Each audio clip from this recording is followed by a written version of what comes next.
हम आपके समक्ष एक बहुत ही सुंदर गाना लाए हैं। आपको अच्छा लगे तो लाइक सब्सक्राइब ज़रूर कीजिएगा।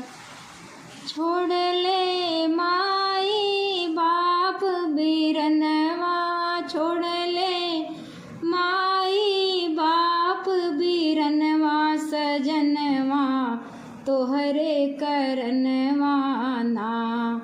राजा दशरथ जैसे बपई जे छोड़ ले, राजा दशरथ जैसे बपई जे छोड़ ले, छोड़ ले कौशल्या महतारी, छोड़ ले कौशल्या महतारी, सजनवा तोहरे करनवा ना।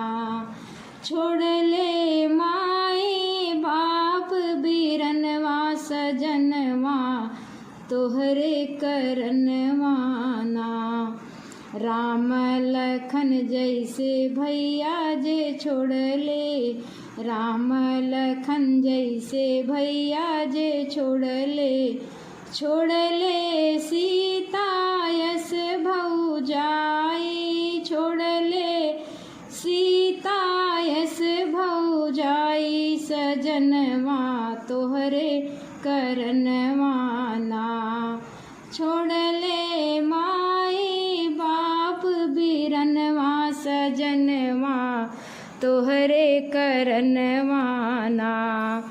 लौ कुश जैसे भतीजा जे छोड़ ले, लौ कुश जैसे भतीजा जे छोड़ ले, छोड़ ले बाबुल की अगनाई, छोड़ ले बाबुल की अगनाई, सजनवा तोहरे करनवा ना।